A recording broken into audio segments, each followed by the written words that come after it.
Après avoir réceptionné les olives, il faut les entreposer et les conserver dans des conditions propices, propices à garder leur qualité.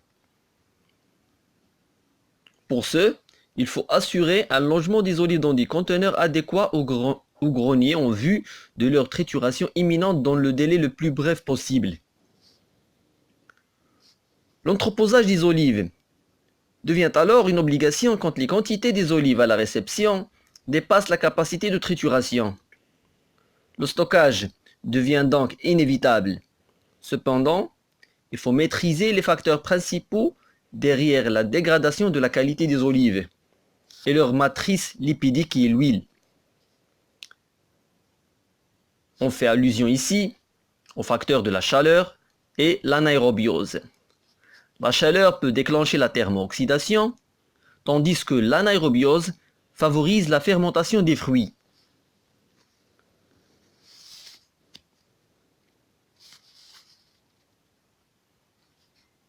Pour démarrer la trituration, il faut d'abord procéder à un effeuillage des olives. L'effeuillage ou l'élimination des feuilles est réalisé généralement au moyen d'équipements munis d'un flux d'air permettant l'élimination des feuilles, brindilles et autres matières végétales, ainsi que d'autres corps étrangers comme la terre, la poussière, les cailloux et les pierres.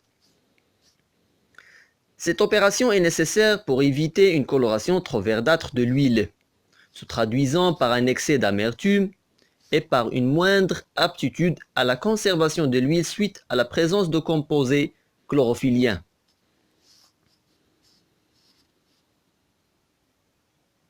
Une fois qu'ils sont effeuillés, il faut les laver.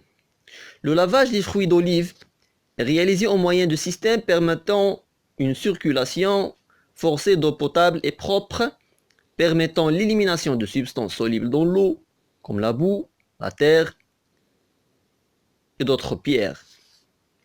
Le lavage permet d'éviter la détérioration des propriétés sensorielles de l'huile, la baisse du rendement d'extraction en présence des terres qui absorbent l'huile et réduit par conséquent le rendement, et permet d'éviter la sensibilité à l'oxydation suite à la présence des éléments traces métalliques.